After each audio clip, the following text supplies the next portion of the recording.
Morning, everyone, fellow potters, wannabe potters, people addicted to kiln openings. It's a beautiful Sunday morning. I'm Prince Edward Island on the east coast of Canada. I have a kiln opening for you. Also, before we get started, I did want to I got my very first super thanks. So exciting. And I got it from, there's no name, but you know who you are and I really appreciate it. At user-ty5dy8rc3m. So thanks a lot. I appreciate it. You have contributed to my glaze addiction. Also, I wanted to send a shout out to Souza from Germany. What a wonderful spirit. Such a great thing to have her as part of our pottery community. Now, if you haven't checked out her channel, I'm going to put a link.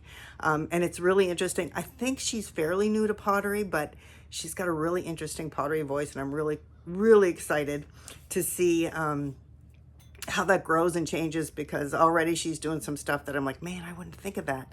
And also she's dealing with some health issues right now. So send her some love. Souza, sending you some love. I'm hoping I remember my combos. So typically, same old firing schedule I always use. A slow cool schedule. I've actually been taking it up to 2190. I'm holding it for 8 minutes and then dropping it down to 1900 for half hour. So that top temp, you can play with time and temp if you're using Camille Hoffman's slow cool schedule, which I will post again here. I posted it a few times, but I know it gets kind of lost in the mess. So anyway, let's just get started.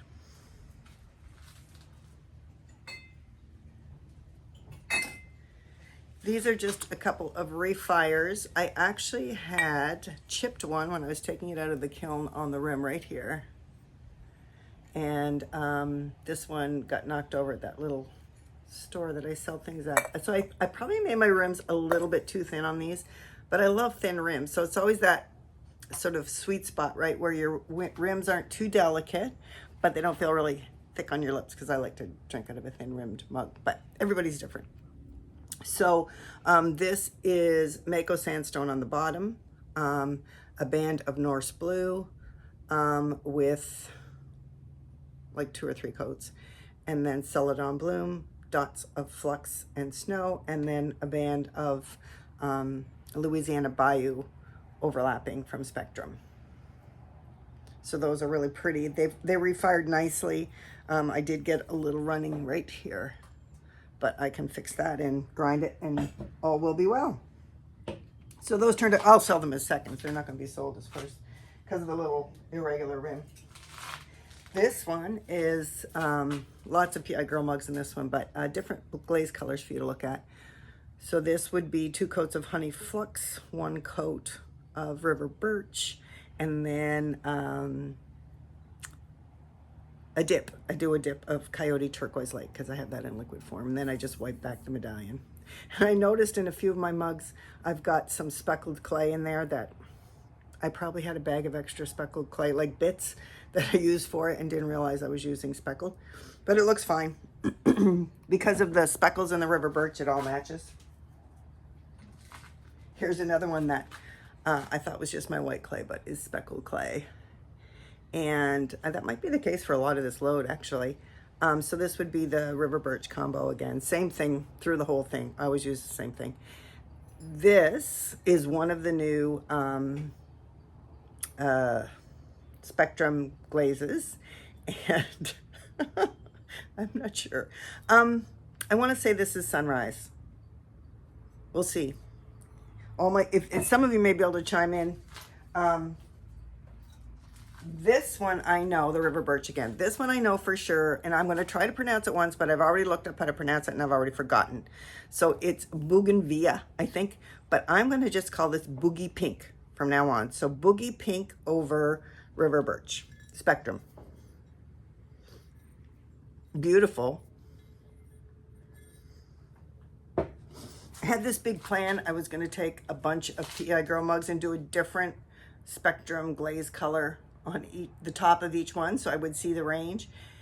And then glazing happened, and then all of a sudden it's like, no, I'm doing 2 or 3 of something or whatever, because it's a long process glazing. So this one is the river birch with a dip of Laguna Power Turquoise with a slight overlap. And Laguna Power Turquoise loves to run with other glazes, so there's a nice little area there where they meet.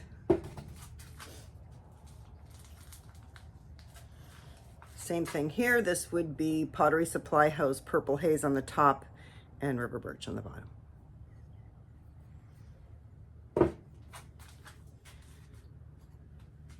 Another turquoise lake.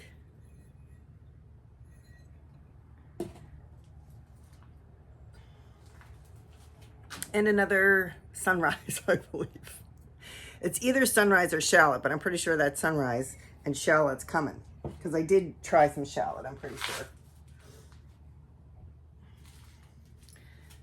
This would be my Temuco Gold dipped on the bottom, Power Turquoise on the top. Everything's lined with my clear or white, depending. And then a little line of flux where they meet, just to give it some variation. But look at the flecking in that Temuco. Temuco sometimes can come almost mustardy, but got some nice gold there. I think it really does depend. A slow cool schedule will give you more crystallization, and then where it is in the kiln, I think also makes a difference. But that is, look how pretty that is. If you could get Temuco Gold to do that every time, I would use it constantly. Especially for fall, such a warm color. I do use it on pumpkins and stuff like that, but it's fun.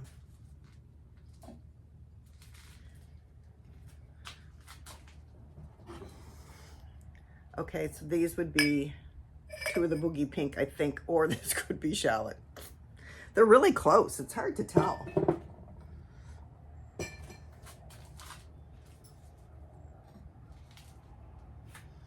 Here we go again. Maybe shallot. If you know, sing out. It's hard to tell. Dang. Very pretty though. All really, I love these new colors. Oh my gosh. And I am going to do, one of my projects for the fall is a glaze sample wall. So I can have test tiles to look at. Here's a PEI Girl mug in this ocean themed glazing again. So same thing as I showed you with those two refires, which is sandstone on the bottom, everything overlapping slightly, a band of Norse blue, celadon bloom over that, and then a band of Louisiana Bayou, and then flecks of snow and flux. If anyone from the south is watching, is it Bayou? I want to say Bayou, but not 100% sure. Anyway, that's pretty. That's a pretty combo. And I have quite a few of them in this load because we live near an ocean and people love things that remind them of the ocean. Okay, this is a new combo I tried and I am in love with it. So if you were ever wondering what would be the quintessential colors for Lisa, this is it. I was shopping for clothes the other day and I saw a shirt I absolutely love, but they didn't have it in my size. And it was like a deep green with hits of bright turquoise. And it's not a color you would think to put together, but holy cow, it was so cool. So I'm putting that on a mug or a cup. So I tried it here and check out this. So this would be Spectrum Holly Green, gorgeous glaze. I think I did 4 coats because I know it's like a celadon, and if you don't. 3 coats of the new Floating Turquoise by Spectrum, and then 2 or 3 coats of Louisiana Bayou on the top. And, oh, gosh. Love. I'm gonna be doing some of that again. So beautiful. Another Coyote Turquoise Lake.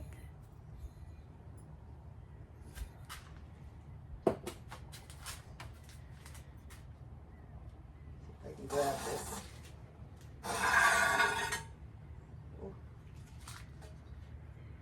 Oh, no cracks. It's freaking miraculous. And I think it's flat as far as I can tell. So, same old thing a lot of you guys are doing. I just took one of those placemats from, I can't remember if I got it from the dollar store or Temuco or whatever. Rolled it in. It was a pumpkin. Then cut around it. Created the rim. And this turned out really pretty.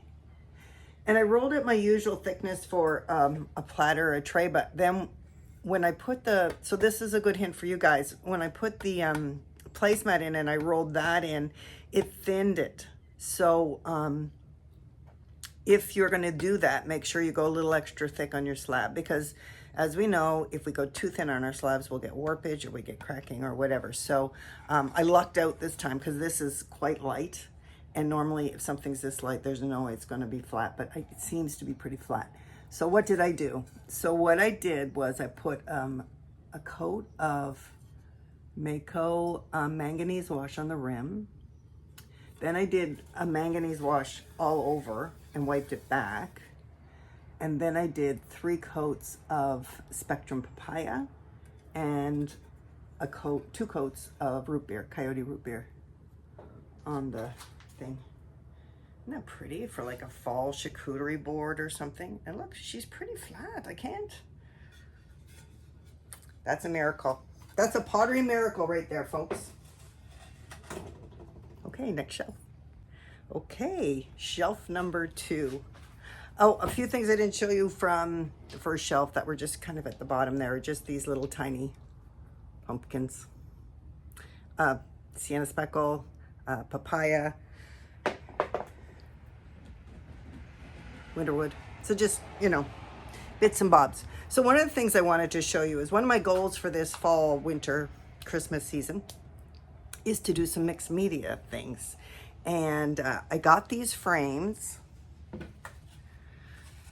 from a local artist who, they're like a rough, just a rough wood, nothing, they're very lightweight. Thinking of these as outdoor pieces, not indoor pieces. Although could be too, but they're not super finished, like, so it'd be very rustic. And then there's some like a gridded wire in the middle. So I'm going to show you the pieces I made that I'm planning to put on this. And of course I will post when I finish it, or show you the next kiln opening. Oh, I'm going to need gloves. It's getting hot.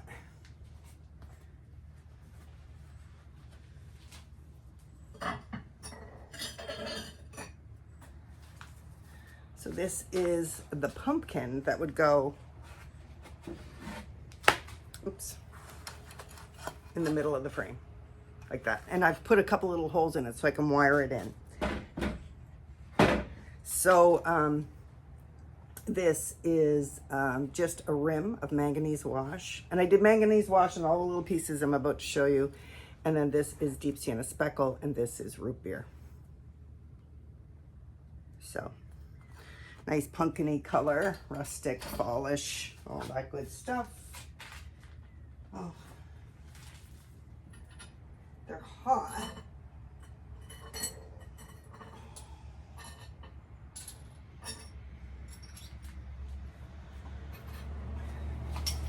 They're hot and they're hard to grab. So I did a couple of little pumpkins. So these are just little flat pieces that I'm going to use E6000 glue. And I'm sure most of you know that, but if you don't, E6000 is a potter's friend.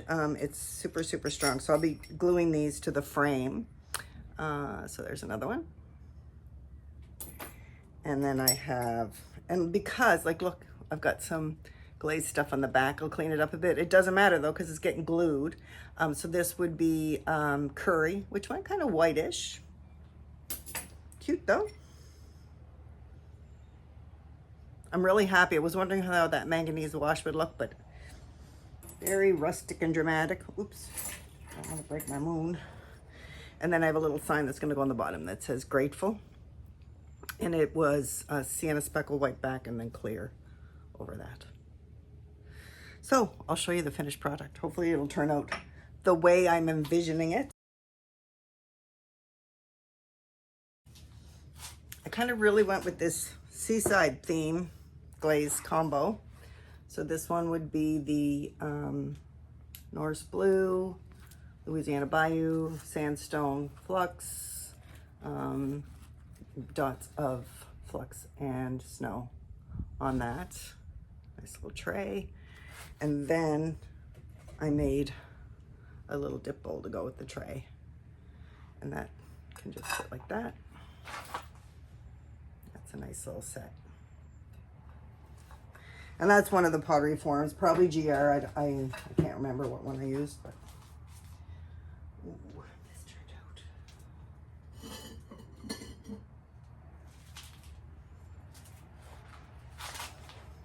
So I'm just checking because I thought it looked like pinholes, but it's not. It's beautiful. So this is one of these little irregular bowls that I do. And so what I did was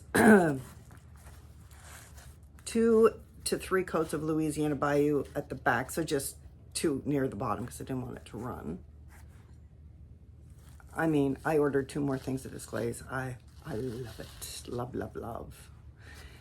Front, 2 coats of Louisiana Bayou, then 2 coats of pearl white, spectrum pearl white all over, then a thick, thick coat of olive float in the middle. I love this. Pretty. Very, very happy with that. I just did another little Seaside dip dish. I sell these with little wooden spoons in them in the Seaside because I like it. So Celadon Bloom.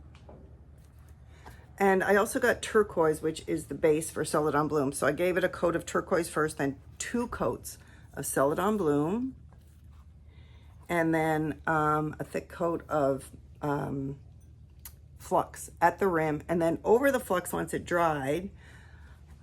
So I did 2 different ones. So I'm thinking this one, and I did, so you'll see more down there, and we can compare then. But I did a little bit of sunrise on the lip of some of them, and then I did a little bit of mayco coral on the lip of some of them. So I'm thinking, because I only did 1 coat, I think. So this looks like it's probably sunrise, because coral is so soft. Sometimes it's extremely subtle. So I think that's the coral. That's pretty.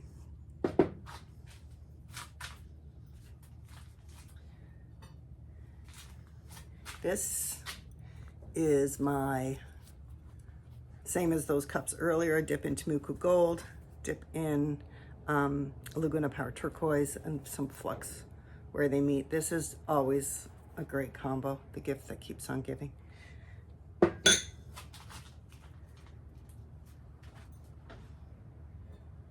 bunch more little pumpkins. I won't show you them all, but I did one in some in eggplant too. I think I did about 20 of them. All right, next shelf. Okay, final shelf. I have my gloves if I need them. Let's just dive in.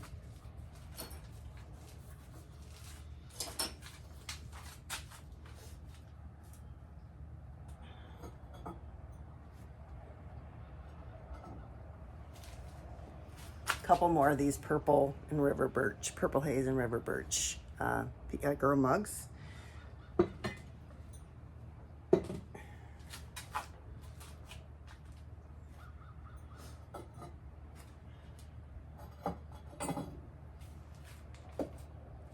hot are these? Well, they're not too bad actually. I think I can do it. I think I can. More of those Seaside mugs, which I predict will go in a flash.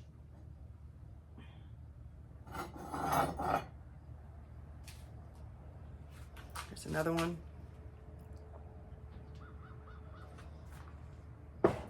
This one's a bit different. It looks similar, but it was river birch to about here. I did a band of holly green over the river birch, just where it meets, and then 3 coats of Louisiana Bayou. That's pretty. I'm sure you can all guess by now, I love blue and green. My favorite, my fave. Okay, so here's another one of that Celadon Bloom. So this one does have the sunrise, I'm pretty certain, on it. So once again, it's 1 coat of the turquoise, 2 coats of Celadon Bloom, some flux, and then once the flux dried, a coat of sunrise above the flux. I didn't bring it right down to the flux. I just wanted like hints because, and what really made me think of that is when you put flux on Celadon bloom sometimes, you're gonna get, or flux on some things, you get these little hints of peach or pink. And I thought, well, that's already there. So how do I play that up? Because I like it, but I wanna make more of it. So that was my solution to that. Okay, I think this, okay, so I'm not sure actually. This one might be the coral and this one might be the sunrise. One or the other, both are beautiful. So you couldn't go wrong with either of them, but they are slightly different. I want to say that one's the coral just because it's softer, but not 100% certain. Sorry, guys.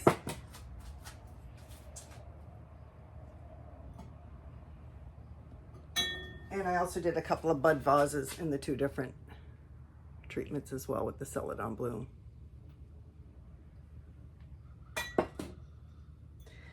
Bud vases are great to make for sales because one, people love them. Two, they're great. You can put them at a good price point. They're great hostess gifts. Like there's so many things people can do with them. And if they don't have a lot of room in their house, they can still get a piece of your pottery, or their mug cupboard is full. Okay, so here's another one with that frosted turquoise, holly green, and blue bayou. Wow. Gosh, I so love, love, love that. I'm loving how the frosted turquoise is really blending into that holly green. And I did not skimp on the glaze where they met because I was worried. You know how sometimes with Celadons, when you put a glaze over it, you get like, it doesn't move at all, and that's not what you want. So I was not shy, put it that way. And then here's another one of the Seaside ones.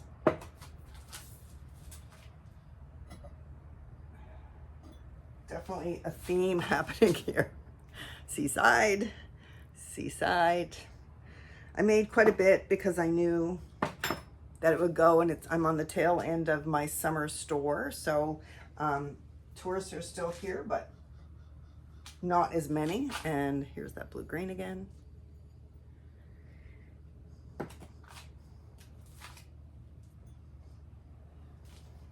This is pretty.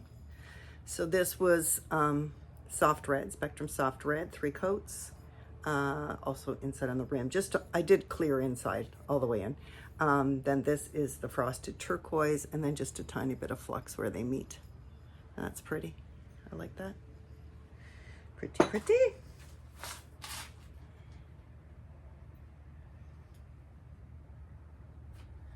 This is the classic soft red on the top, river birch on the bottom.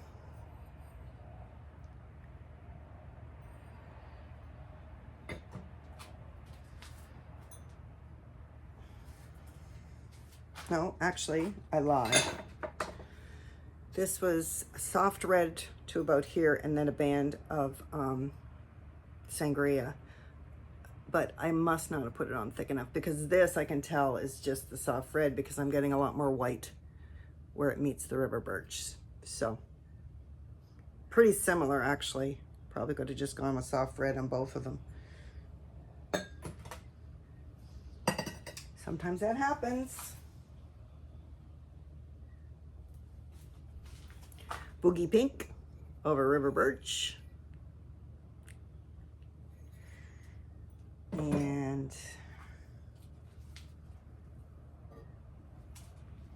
oh yeah, so this is just my studio blue dipped over river birch. Because some people just like classic blue.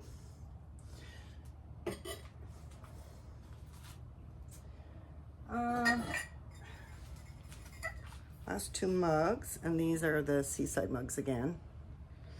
I'll report back to you next kiln opening how they went sales-wise, but I'm predicting that I'll say they're all gone.